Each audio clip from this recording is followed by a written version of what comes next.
Hello, hello. This is Kyle Shannon with the AI Learning Lab. Happy Friday, everyone. The Nuggets and the Heat are kicking off their game. Nuggets in the lead. They're up 2-1. I know that's not AI, but it's on the iPad next to me, so I should talk about it.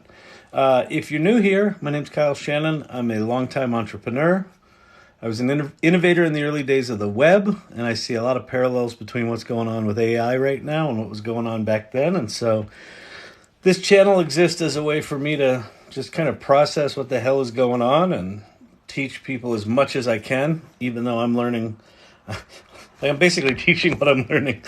I'm teaching on the fly. So, feel free to ask any questions in the... what's it called? Comments. Ask questions in the comments. I'll do what I can to answer. My boys need a ride to Boulder in about an hour, so I'll probably just bolt out of here. And what else? A lot of interesting stuff went on this week. Adobe announced Firefly for Enterprise. So they're basically taking their generative AI... They're generative AI for images and making it safe for corporations, which I think is a really big deal. I feel that many people are learning on the fly. Yeah, I think that's one of the parallels I see to the early days of the web, is that when I first started learning about it, I'm like, I don't know anything about this, and I started this group called the World Wide Web Artists Consortium as a shameless attempt to surround myself with people that knew more than I did. And I learned exactly that everyone was trying to figure it out. And so there's a very similar thing going on with generative AI right now. You're welcome for me doing this. I appreciate the sentiment. If you have questions about AI, pop them down below. If you're new here or you're new to AI, the reason I put these URLs here, these are it's just like a public service announcement more than anything. I'm not attached to these things in any way, but chat.openai.com, that's the official ChatGPT website. So if you've heard of ChatGPT but you haven't played with it, do yourself a favor and just go play with it and see what it can do. Ask it to write you, briefly describe your pet or your spouse or a kid, and have it write you a song or a poem or a short story or something like that, and just sit back and go, wait, it can do that? And then Bing is just like ChatGPT, but it's on Microsoft's. It's Microsoft's Bing. It's GPT-4. You can use it for free, and Poe's another one where you can do some ChatGPT stuff. I began my career over 35 years ago, and you're right, the parallels are very interesting. I mean, some interesting things about what's happening with AI compared to the early days of the web. It took 6 years to get to 100 million users of the web. It took 6 weeks to get to 100 million users of ChatGPT. That's a stat that just blows my mind. And it was a piece of software that was written in 2 weeks. Sam Altman just said to his engineering team, "Go build that thing that was in our documentation." In the documentation of GPT-3 were instructions for ChatGPT, and no one built it. So Sam Altman just told his engineers to go build it in 2 weeks. Unfortunately, that isn't a hot link. No, you actually have to type chat.openai.com. I don't know how to make hot links. If I can make hot links in here, teach me how and I'll do it. There's a lot of people in here. My name's Kyle Shannon. This is the AI Learning Lab. I'm an entrepreneur for many, many years, and I'm currently the co-founder and CEO of a company called Storyvine. We're an 11-year-old video technology, a storytelling platform, and we do automated video production, but we don't use any AI for that. But we are using OpenAI's Whisper for transcriptions, and now I'm creating a bunch of content generation engines based on the videos that are in our system. So that's pretty exciting. And I'm here to answer any questions I can. So if you've got any questions, pop them down. Show me how to do that, Arthur. That would be awesome. All right, isn't that how we all survived? By consulting each other. Yeah, that was pretty much it. Those early days of the web were just amazing. And I heard, it sounds like a similar thing's going on in San Francisco right now. I saw a tweet today that said there's 44 meetings in San Francisco this week. It's 3 meetings a day, and that's not even including the private ones. I live in Denver. It's not quite so hopping, but I did start the AI Salon. So if you go to my profile, there's a link tree there, and you can see a link to the salon. So we do both in-person meetings, but also virtual meetings. We meet every other week, and we have guest speakers come in and things like that. So yeah, all right. Can I explain how generative AI differs from classic AI? I don't know a ton about classic AI, but what here's what I can tell you. In 2017, Google puts out a paper called "Attention is All You Need," and they introduced this idea of a piece of technology called the transformer. And prior to that, machine learning, you had to do it on relatively small data sets, and it was very much the purview of data scientists and researchers and things like that. So you would sort of bring your data set. I got a bunch of medical data, I got a bunch of census data, or whatever it might be, and then you train these machine learning models on your little data set. The transformer comes along, and ostensibly what it does is it allows you to train these machine learning models on massive data sets. So the acronym GPT, ChatGPT, stands for Generative Pre-trained Transformer. So the transformer, the T in GPT is transformer, so that's the technology. Generative means it's generating content, right? It's generating original content. It's not copying and pasting. It's not stealing from other people's writing. It's actually generating. And then pre-trained is that idea that it's been trained. You don't have to bring your own data. They brought the data for you. OpenAI spent years tagging and identifying data sources. So like all over the public internet, they found as many data sources as they could. Wikipedia and blogs and websites and research things and universities, as much data as they could, and they got it all, in this trainable format. And that's why if you play with ChatGPT, you learn really quickly. Its knowledge stops in September of 2021. Why is that? Because it took a really long time to train these things. So the big difference is that we as mere mortals don't have to bring our own data set. It's been pre-trained. And we, ChatGPT turned it into just a simple little, it's just as simple as a Google, chat box. But when you type in something simple, you get back something remarkable. So the way I like to think of it is you're effectively tapping into a massive amount of the output of humanity without having to learn it. It knows how to program. It knows different languages. It knows how to write. It knows how to... It's just crazy. So that's kind of the big difference is the fact that you don't have to bring your own data. It's not BYOD. I make stupid jokes. All right, let's see. Let's do this offline because I have a teleconference to attend. Okay, yeah, that's cool, Arthur. Just DM me in the DMs and we'll hook up, and you can teach me how to put hot links in my lives. I figured out how to do the dual camera thing. That's pretty impressive. People ask me about that all the time. Let me get that out of my face. I'm welcome to contact you. Cool. Have a good night and presentation. Thanks again. Thank you. All right. If you have questions about generative AI, pop them in the thing below. Tap the screen if you to let people know we're here, or share this live. Anything you want to get things out there. I'm trying to think what else is worth talking about today. I saw a cool piece of technology that tracks elements in a video, but that's kind of geeky and not all that interesting. Let's see. Oh, well, the Nuggets are playing, and Trump got indicted, so there's that happening. It's been a busy day. It's been a busy day news-wise, but that's not what this channel's about. There's plenty of other channels for that stuff.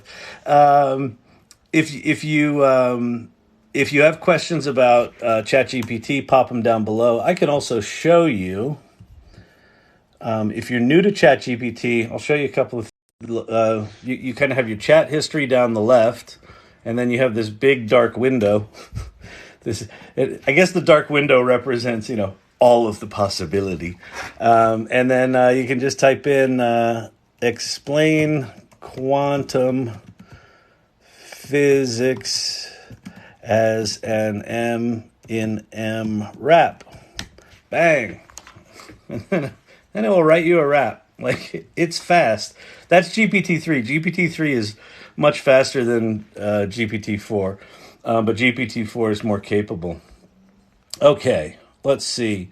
Metadata. I don't know what that's a question to. What's the next big AI idea you would do if you had lots of money? That's a good question.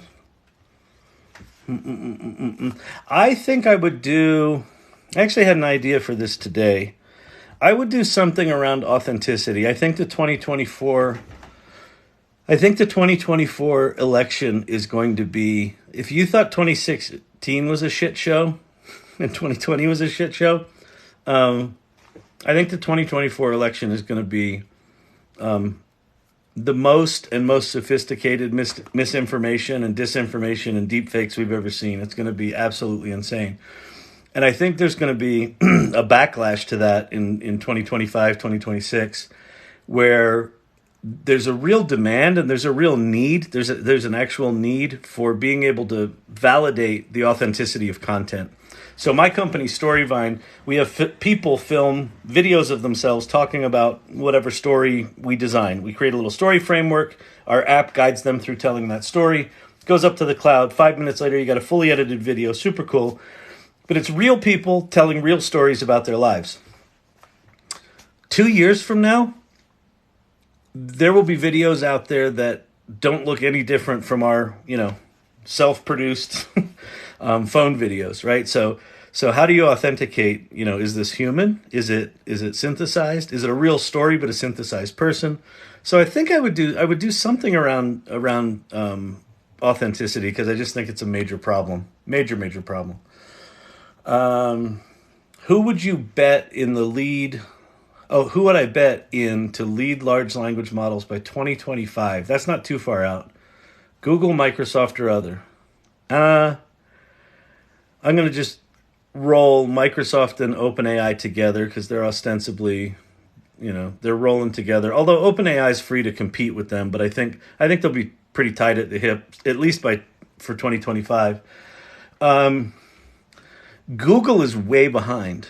But they have a lot of money and they have a lot of power. So I wouldn't and they have a lot of smart people, but they're really heavy on engineering and not so heavy on the human factor side and the empathy side. I think OpenAI is much better at that. I think Anthropic is going to be a major player.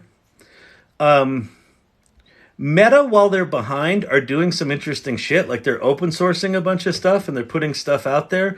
And I think one of the advantages of open sourcing things in the AI space right now is that because ChatGPT just exploded and caught fire, there's so many developers in the space. I think by open sourcing your technology, you basically get free development. Which you can then just grab yourself because it's open sourced, right? So I wouldn't put Meta out, but I'd say they're more behind than Google, and Google's way behind Microsoft and OpenAI. So for me right now, OpenAI and Microsoft are going to be in the lead. I would say Anthropic is probably going to be there. So, I don't know if you remembered a few weeks ago, there were 4 CEOs that were invited to the White House to talk about AI. It was the CEO of Microsoft, the CEO of OpenAI, Sam Altman, the CEO of Google, and who was the 4th? The CEO of Anthropic. So Anthropic is a handful of ex-OpenAI employees that started a competing company. And they're really good. They've got a really interesting model. So that's my prediction. I'm not a psychic, but I play one on the internet. Make money with ChatGPT. Okay. Oh, and I'm also an idiot sometimes. That's just part of the deal.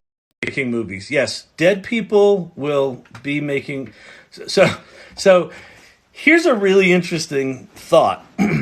All of the popular people today and in the past that we've got videotape and audio tape of, we're going to be able to synthesize all them. Like, a month or so back, there was that song that came out by Drake in The Weeknd that wasn't actually Drake in The Weeknd. And then a week after that, Grimes, Elon Musk's ex-wife, said, "Hey, steal all my, like synthesize me all you want, just give me half." So I think there's just going to be a massive new industry. This actually might be something I'd go into. There's going to be a massive industry to take license the likenesses of famous people, and you'll just be able to put. You want young Elvis to star in Star Wars? Okay, at some point you'll just go, "I want to watch Star Wars where young Elvis is Luke Skywalker." It'll start playing, and he'll be in it, and he'll shake his honky ass.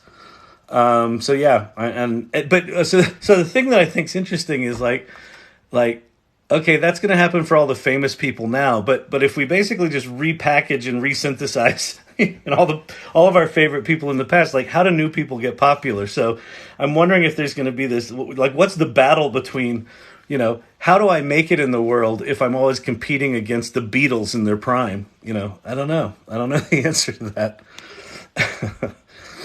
It's crazy. It's crazy. I loved you in Modern Family. Yeah, it's the second Modern Family I joke. At least that wasn't a Rosie O'Donnell. You look like Rosie O'Donnell the other day, and Fat Alec Baldwin. If you have questions about generative AI, pop them down below.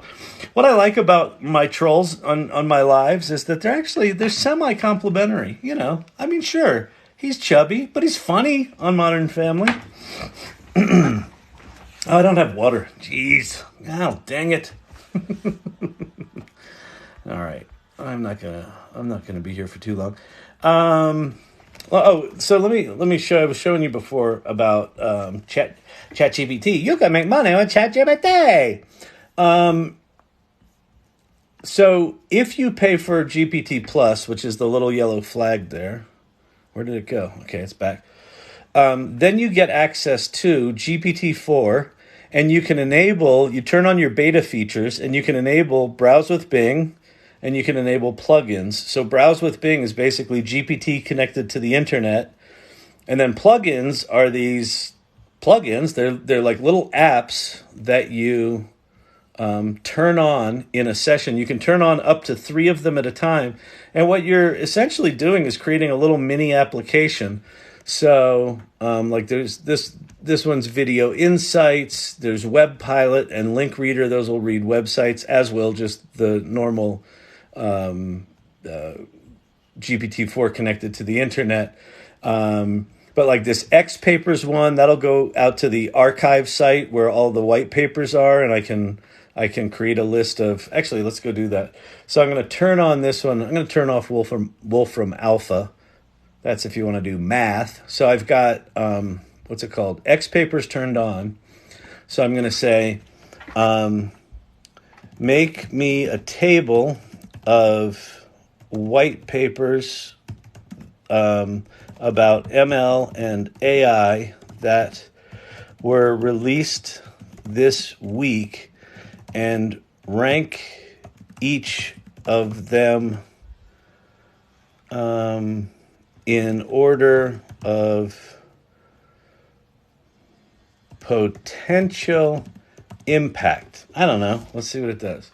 So now we hit that, and it's going to figure out that I need to go get some white papers, and it should fire off that plugin. So it fires off the plugin, and then we can open the plugin. There's a little little caret here. We can drop it open. So it says it's querying machine learning or artificial intelligence. Max results 50. Start date, end date. So it automatic. So it's automatic. So what the plugins are doing is they're basically just coding based on your input. It says apparently there are no papers related to machine learning or artificial intelligence that were released. I don't buy that. Let's see. Was